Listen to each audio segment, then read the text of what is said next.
le FC Barcelone est l'équipe des romantiques du football. Era casi el único club en el mundo que no tenía nadie.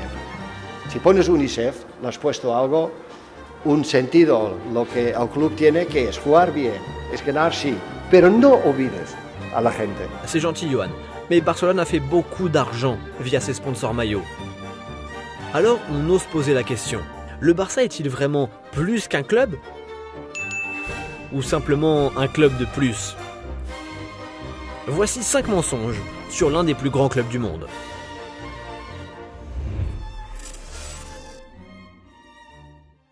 La Masia ou la Messia. La Masia est un modèle mondial pour les centres de formation de football. Un vivier inépuisable de talents. Messi, Piqué, Fabregas, Xavi, Iniesta, tous sont made in Barça. Mais la réputation de la Masia est-elle fondée pour autant ? Parmi 50 joueurs formés par la Masia dans la dernière décennie, seul Sergi Roberto est vraiment installé au club aujourd'hui, pendant que la majorité d'entre eux jouent dans des divisions inférieures ou inconnues. Ansu Fati et Riqui Puig sont les espoirs du Barça, mais 2 joueurs convenables par saison ne peuvent rivaliser avec l'Ajax en termes de production de talent.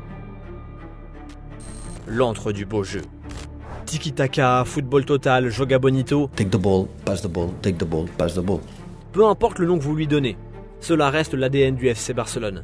Ou devrions-nous dire l'ADN de l'Ajax. Le visage derrière ces valeurs du Barça est celui de Johan Cruyff, que ce soit comme joueur ou comme entraîneur. Cruyff a amené son talent et sa vision du foot depuis l'Ajax, le véritable antre du football. Quelques mois plus tôt, Rinus Michels, le père de cette philosophie, avait été engagé à Barcelone. C'était Cruyff, le manager, qui avait insisté pour investir dans la Masia et développer des jeunes talents. C'est le fameux 4-3-3 du Hollandais que le Barça a adopté. Barcelone a en fait du copier-coller de l'Ajax. Et quand ça suffit pas, les Catalans achètent des joueurs de l'Ajax. Le pouvoir est contre le Barça. La dictature franquiste représente une période tragique de l'histoire espagnole. Un régime qui a duré de 1939 à 1975, lié à la domination du Real Madrid à cause de l'affection de Franco pour les merengues. Le FC Barcelone, perçu comme à l'époque comme le représentant des séparatistes, en était victime. Le club était traité injustement et a donc perdu toutes les courses au titre. Sauf que ce n'est pas tout à fait vrai. Pendant les années Franco, le Real Madrid a remporté 20 titres nationaux, tandis que le Barça en a gagné 17. Le Real avait même vécu une période de disette durant les 15 premières années du franquisme. Attention, nous ne contestons pas le fait que le Barça a été traité comme l'opposition, mais le nombre de titres semble dévoiler une autre version. Més que un club ? Johan Cruyff était l'auteur de cette phrase devenue légendaire. Barcelone est plus qu'un club. Il entendait par là que le Barça avait une philosophie qui lui était propre, qui allait au-delà du football, faire confiance aux jeunes talents, accorder de l'importance au style de jeu et défendre des valeurs. Cela signifiait aussi que le Barça ne jetterait pas l'argent par les fenêtres pour obtenir des talents qu'il désire, à la différence du rival madrilène. Ouais, donc on ne parle pas des 145 millions d'euros utilisés pour Coutinho qui a à peine joué au Barça, du coup, hein ? À l'exception de la saison 2015-2016, Barcelone a dépensé plus de 90 millions d'euros lors de chaque mercato depuis 2013.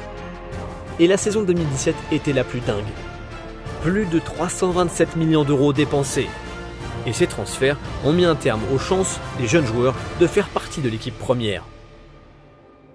L'équipe de la Catalogne. Barcelone est la plus grande ville de la communauté autonome, la Catalogne. Pour certains de ses natifs, ils sont membres d'un pays différent de l'Espagne. Et récemment, le mouvement indépendantiste a gagné en puissance. Le Barça est perçu comme le représentant de la région, qui défie l'État en gagnant face aux équipes de la capitale.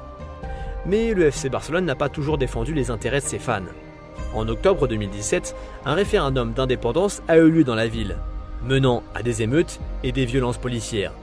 Au milieu du chaos, le club Blaugrana devait disputer une rencontre de Liga face à Las Palmas.